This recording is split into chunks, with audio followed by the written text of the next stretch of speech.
Hello you, welcome to my first ever episode of my brand new podcast, TTM, which stands for Talking Too Much, where I, your host, Salma Lewis, does nothing but talk too much. I just decided that since I keep getting yapper accusations, what better to do than to post, because there's probably someone else out there who gets the exact same accusations as me and is tired of it. So this could be a great bonding experience. Yeah, I just wanted to do a little introduction episode before I go into posting regularly, because obviously who's going to listen if they don't know who I am? You're not going to want to be here if you don't know who I am. So yeah, my name is Salma Lewis. I'm 16 years old and I just finished my GCSEs. So wait until August the 20th, guys. It's killing me.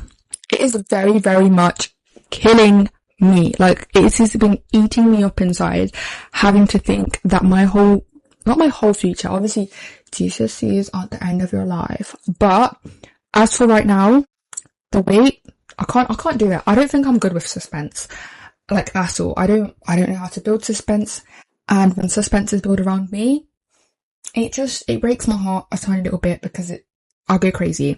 So that is honestly how I'm feeling in regards to results day. And if one more person asks me, oh my gosh, how are your GCSEs? I don't know how they are. Okay, I'm gonna have to wait until my results come. No questions, please. No questions, please. And I also keep thinking, I really hope I'm not one of those kids that ends up on the BBC, because I don't know if there was a video of someone who opened the results and I think they just started bawling. Yeah, I don't want to be that girl. I mean, I probably will vlog it, but don't put it on the national news, please. Don't.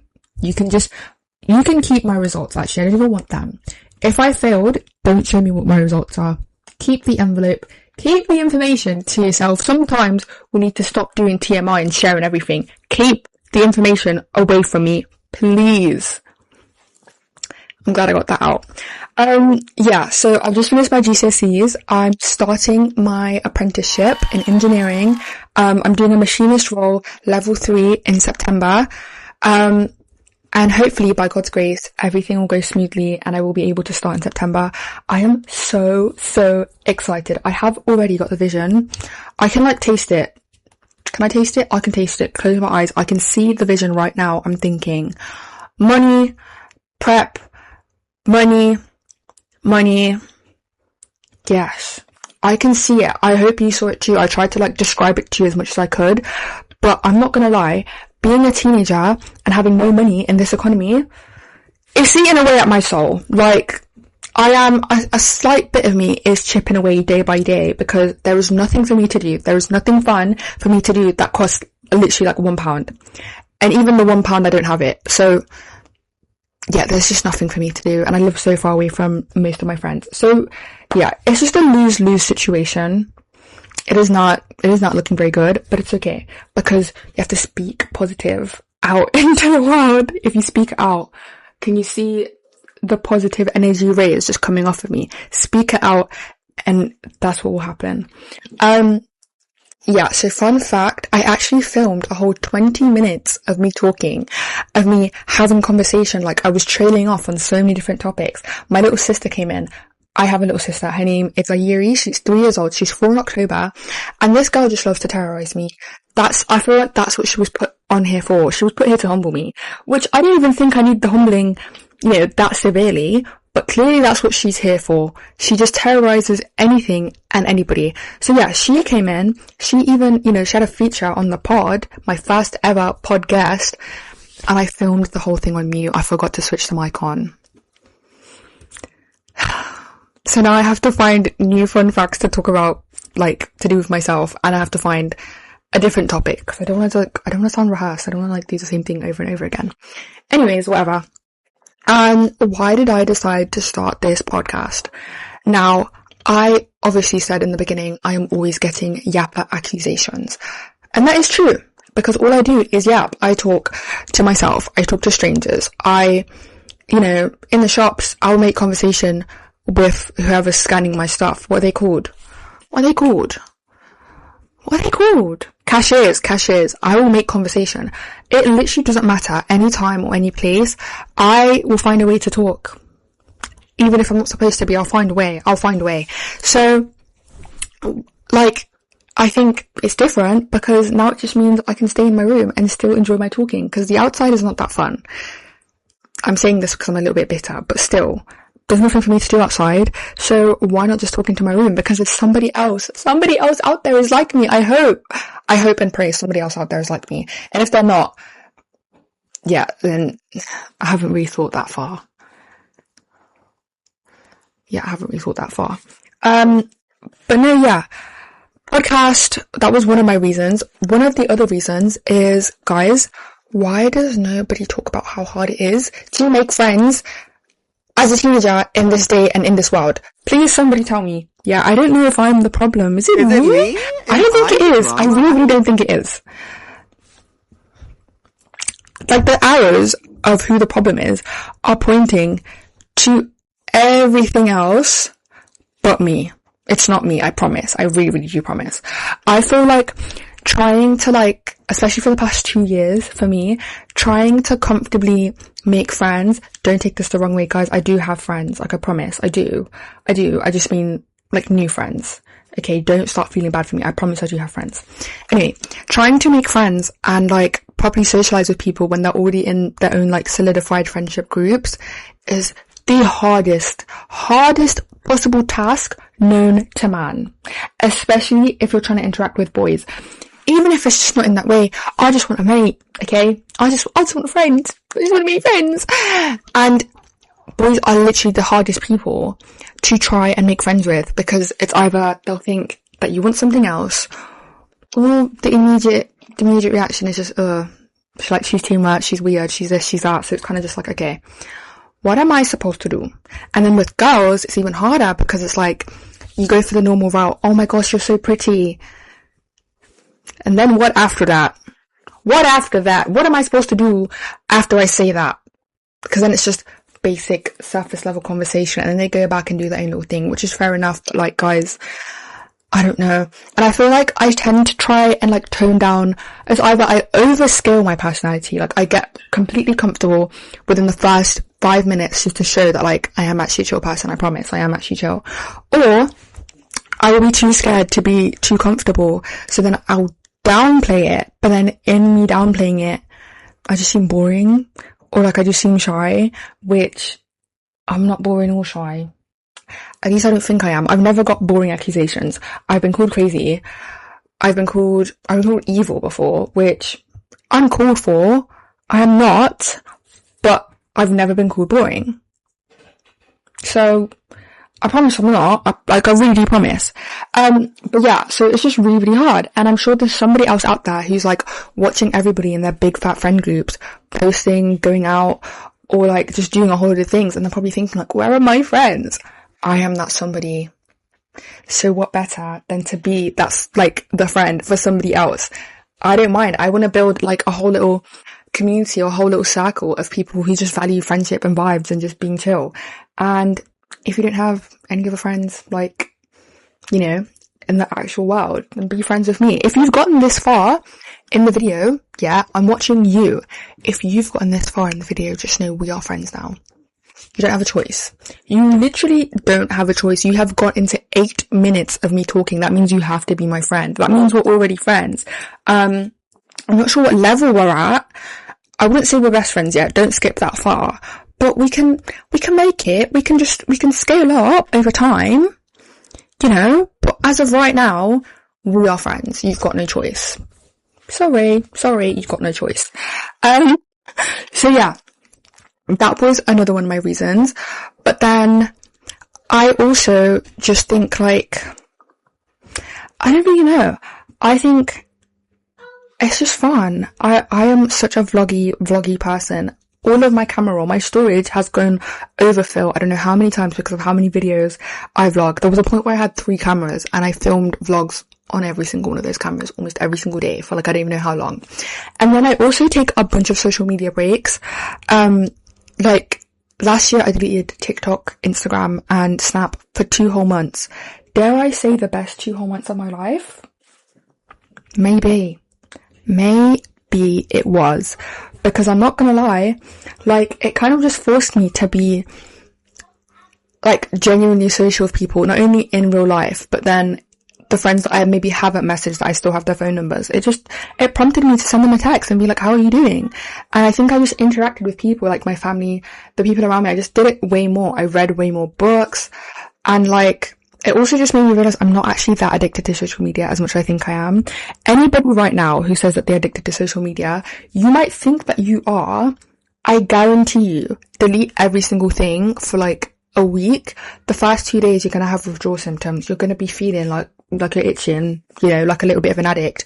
But after that, it's actually chill. It's actually so chill. And I think it also gets you used to the idea of like being comfortable in your own self and in your own presence. And I think that's a really important thing, because this generation that we are in, or at least from my perspective, being alone seems like the most draining, daunting thing in the whole entire world. So people are always searching for something, whether it be relationships. Even if someone's not talking to you properly, you still stay for the sake of having someone. Friendships, even if you're overbearing or like you're pulling your weight more than they are, for the sake of staying friends with someone, just to have a friend, people will go through it because they're scared of being alone. And I think being alone isn't something to be scared of. Being around people, don't get me wrong, you do need people at some point in your life, like you do, but that's not the end of the world. It's actually not the end of the world. I pinky promise you, it is not. And getting comfortable with your own thoughts and like being able to just sit down and have a minute to yourself, that is like the best gift you could possibly give yourself. So if there's anything I could recommend to you, and the whole time I film anything, it is this. Yeah, another fun fact is I'm addicted to coke because I love the cocaine with my kids at the moment. That's the bottom line, Jeremy. Not actual cocaine. Please don't ban me, don't cancel me. I don't do any of that stuff. I'm talking about Coca-Cola. I literally got it as my side refreshment, but my ice has melted all inside of my drink, so it's probably like, it's watered down, it's flat, and I still love it. I think I drink at least 5 to 10 bottles of Coke every week. If I go an entire week without having a single ounce of Coca-Cola, there is something wrong. Call an ambulance. Call an ambulance. Call an ambulance. For me, call an ambulance. Something is severely wrong. So yeah, I'm obsessed with that. And then I'm also just on a journey of like, not attempting to reinvent myself. I'm saying that in quotation marks. Not specifically to reinvent myself, but just to like kind of change and find out more about the type of girl and the type of person I want to be moving forward. Because I went to my youth club, so it's the last youth club of like the term until September, and I've not been since GCSE season. Like, I was low-key very scared to go back, because I thought I would go and I'd be like, hi guys, and then they'd be like, what the heck is going on? Or like that one clip of that girl that's like, I heard you guys are going for a party. Hi girls. Sorry to disturb you. I hear you guys are going for a party. I don't know if I can join you people. I'm gonna insert it because I promise I'm not crazy. That's what I genuinely thought would happen. And then I realised, like, I'm actually forgetting who these people are. Like, they welcomed me back so sweet. Everybody was like, oh my gosh, we missed you so much. And it actually made me realise, like, I missed them so much too. I missed being in an environment and in a church environment so bad. And like, it's actually one of the best things that could have happened, because it can be really safe and really exciting. But no, yeah, I went there. And one of the bits of the sermon that really stuck with me was, just because something is accessible to you, or like you're technically allowed to do it, doesn't mean you should. And I don't think this only applies to when it comes to doing specifically sinful things. I think this applies to anything in your whole entire life. Like, just because technically you are allowed to message someone because you want to find out stuff, is that going to be the best situation for you? Or would it be better to just take your hints and move on? That could be really good. But then in terms of sin, I feel like as a teenager, trying to juggle any sort of religion, as well as friendships, as well as like school and just everything in all, and just growing, is the most difficult thing ever. I might be biased because I myself, oh, my screen's just gone dark. okay, I might be biased because I myself am a teenager, but I genuinely think in this day and age, it's so incredibly hard to want to do the right thing religiously, but also wanting to, you know, maintain certain types of friendships, have fun, go to the parties you see everybody doing, you know, all sorts of stuff that seems really, really exciting. Like, and don't get me wrong, in the right place, it can be really, really fun. But the danger with this is that it can get so dangerous so fast. It can go wrong so fast. And when you're on the other side of like trying all these new things, it's not as fun as we like romanticize it out to be. Because not everybody has your best interests at heart. But like, yeah, the whole accessibility thing really, really stuck with me because like, I think I kind of like felt a sense of shame in terms of like, maybe I'll be like, oh, technically it's not written down that I can't do this. So that means I can get away with doing it.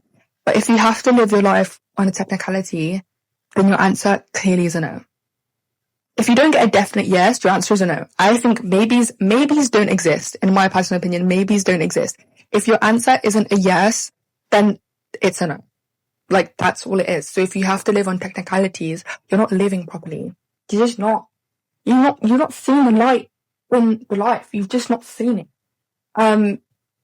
So yeah, I think moving forward, like, I don't want to be, you know, relying on, oh, maybe technically I should be doing this, because it brings a lot of shame with it, especially, again, bringing up religion when, you know, you're trying to grow in it and, you know, like, you're trying to strengthen your relationship with God, but then your friends are going out to do this, but then, you know, if you don't go and do that as well with them, then they might shut you out and you don't want to be alone.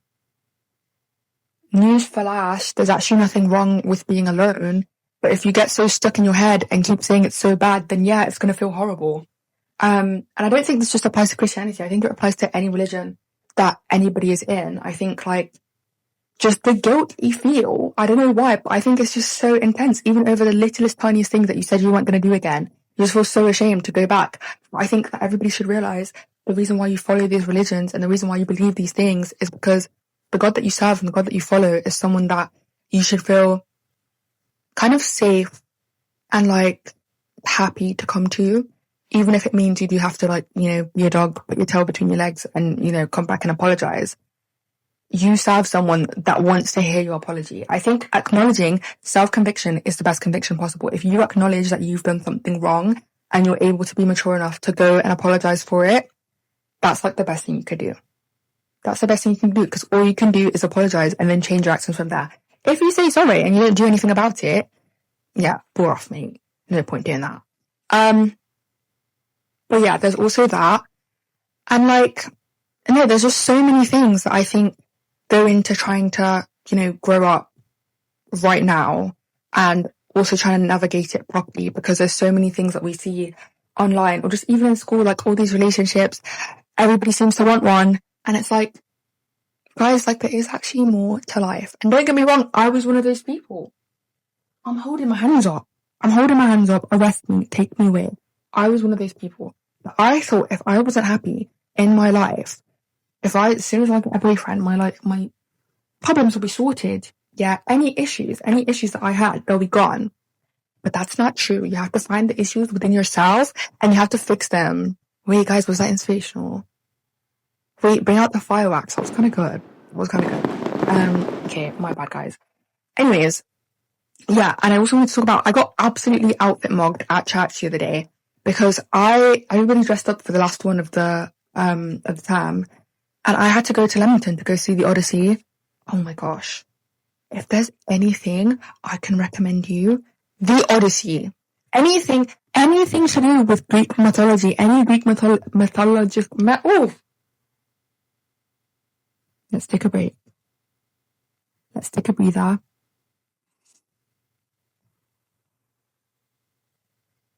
Bit of meditation in there. I got too excited. Anything to do with Greek mythology or like any adaptations from any old novels, I'm tuning in, I'm sitting down, my mouth is sealed, I'm watching it. And the Odyssey is one of those movies, not to glaze Christopher Nolan like everybody else is glazing him, but it is one of those movies where you actually genuinely want to sit down for the whole 2 hours and 53 minutes, which felt like 5 minutes. You want to sit down for that whole entire time and actually enjoy it. The glaze and the hype is real. The glaze and the hype is real. Please go and watch the Odyssey. And I'm also just trying to cling on to all the Greek mythology I can while waiting for season 3 of Percy Jackson to come out, because I need to see Walker Scobell and Leah Jeffries on my screen again. I need my Annabeth Chase and my Perseus Jackson. I need to see them because the crumbs, we've been fed crumbs in season 2. If anybody watches Percy Jackson and the Olympians, like the new series that came out, you'll understand. We're being fed crumbs in season 2 and I need a whole meal. I'm hungry. There. Bring me there. Bring me there, bro. I'm hungry. Please. Bring me there. Please. I said please, bring me there. So I'm really excited for that to come out soon because I've been seeing all the trailers and the promo vids, which means it is coming out very, very, very, very, very soon. I'm so excited. Anyways, it has been 20 minutes. I've been looking at the time, and every single time I'm trying to like cut off myself from speaking, I find something else to talk about, which I guess is the whole point. I just talk too much. Me, Safa. Guys, you get it, because talk too much is the name of the podcast. So like, I just talk too much. Tough crowd. Tough crowd. I mean, where is the crowd? Okay, well, that is a wrap on my first episode. This is my second time wrapping up my first episode. So hopefully I did it right this time and the audio is not too absolute bumfart. If it is, I'm going to refilm this tomorrow. I can't go a third time in a row. I need to take a breather, go to sleep and reset and figure out what I'm doing wrong. If it's not, then I'm so happy that I've finished and I'm so excited for everybody to listen or to watch this. I don't know if I'm going to upload it to like YouTube or something. I probably will. Either way, thank you so much for tuning in. I really hope that we can grow and like, talk about things together. I'm going to have my friends come on sometimes. My family, just anyone really. Like, it's just chill. It's a nice cute little vibe over here. So I'm so excited to make my brand new, besties online and just grow and do things with each other. Yeah. So thank you so much for watching. This is Salma Lewis and I hope you enjoyed the first ever episode of TTM Podcast. The TTM Podcast. Bye!